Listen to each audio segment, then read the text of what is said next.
तो मेरा मानना है कि अगले 50 से 60 सालों में 90% से ज्यादा लोग शराब या ड्रग्स का सहारा लेने लगेंगे। अच्छा। वो केमिकल्स का इस्तेमाल करेंगे अपने भीतर आंतरिक अनुभव प्राप्त करने के लिए। योग का प्रसार हो, क्योंकि ये आपकी आंतरिक खुशहाली पर ध्यान देने का वैज्ञानिक तरीका है जो तार्किक रूप से सही है और इसे वैज्ञानिक तरीके से जांचा जा सकता है।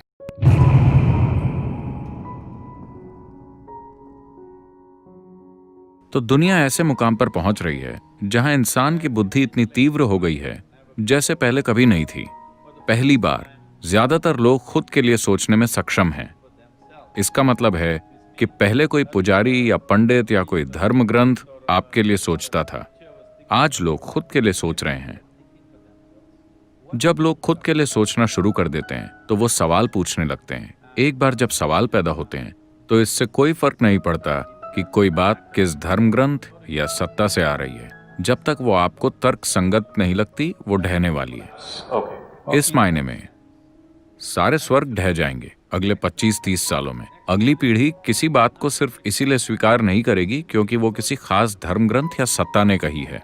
स्वर्ग तो बड़ी आसानी से ढह जाएंगे, लेकिन मनुष्य की कुछ अधिक अनुभव करने की लालसा खत्म नहीं होगी। ये हमेशा बनी रहेगी।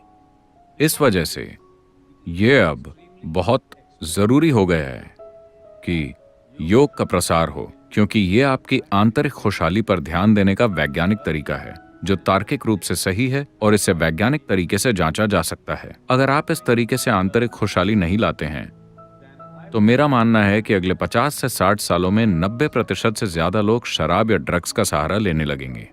अच्छा। वो केमिकल्स का इस्तेमाल करेंगे अपने भीतर आंतरिक अनुभव प्राप्त करने के लिए।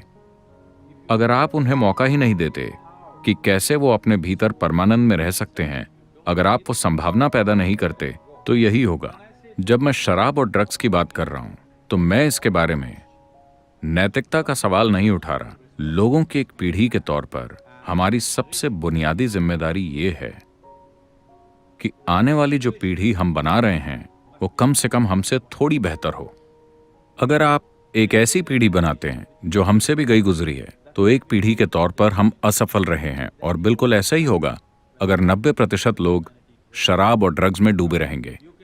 जब आप बच्चे थे तब से अब तक शायद इस धरती पर शराब और ड्रग्स का सेवन 300 से 400% से भी ज्यादा बढ़ गया है। तो बड़ी आबादी उस दिशा में बढ़ रही है। अगर आप किसी ऐसे तरीके या ऐसी तकनीक को प्रचलित नहीं करते जिसके जरिए हर इंसान अपने अंदर खुशहाली ला सके, अगर आप ऐसा नहीं करते तो आप मानवता को उस दिशा में ले जा रहे हैं। देखिए, ये हमारे समाज की बुनियादी समस्या है। हम लक्षणों का इलाज करने की कोशिश करते हैं। मान लीजिए कि आप ही की तरह एक इंसान है जो सिगरेट पीने की, शराब पीने की, भागने की, खाने की या हर तरह की समस्याएं पैदा कर लेता है। हम उन समस्याओं को ठीक करने की कोशिश नहीं करते। हमारा तरीका बस ये है, अगर आपका जीवन का अनुभव ऐसा है कि यहां बैठे हुए आप बिल्कुल आनंद में हैं, तो क्या आप में कोई भी विवशता होगी? तो यही बात है। हम आपसे ये नहीं कह रहे कि पियो मत, खाओ मत, ये मत करो। अगर आप में कुछ भी विवशता भरा नहीं है तो आप सब कुछ उतना ही करेंगे जितना कि आपके लिए जरूरी है, न ज्यादा न कम।